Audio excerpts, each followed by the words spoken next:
عاشقانه عشق میپویم، درس تنزیل عشق میگویم. از می عشق اگرچه بیخبرم، راه جانان به جان همی سپرم.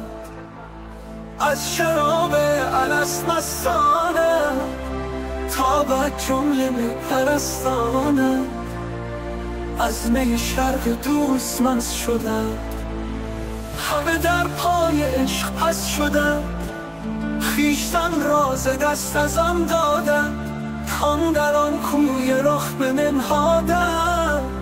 از می نیستی چو بی خبرم، راه عشقش به سر چگونه برم. عشق را رهگذر دل و جان است، اولش تن در دل و جان است. دلم این مستی از الست آورد، این طلب زان هوا به دست آورد. دوست دارا به الست مستان ناکرد، اثر آن ظهور پیدا کردی. کرده در پای هر یکی بندی.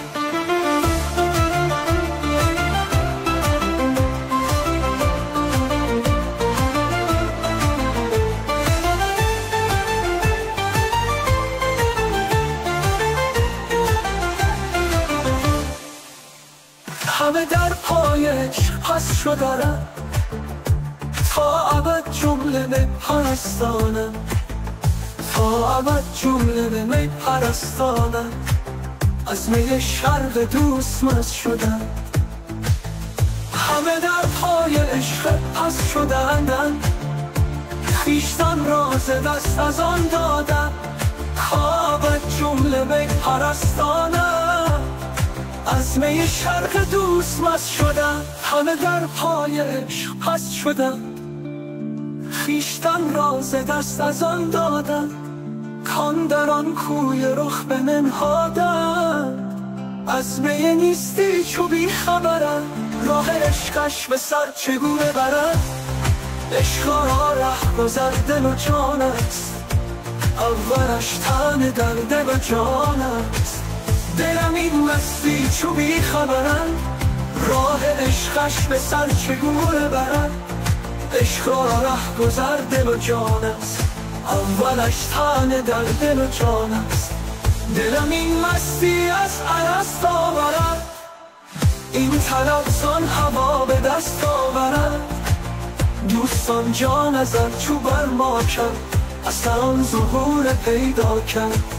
دلم این مستی از الست آورد، این طلب زان هوا به دست آورد. دوستان جان ازر چو بر ما کرد، اثر آن ظهور پیدا کرد. این صفا زان نظر پیدا شد، عشقا آنجا مگر پیدا شد. آرزو من به آن نظر مانی، روز شبم در این تمنایی. شده در هر دلیش پیوندی، کرده در پای هر یکی بندی.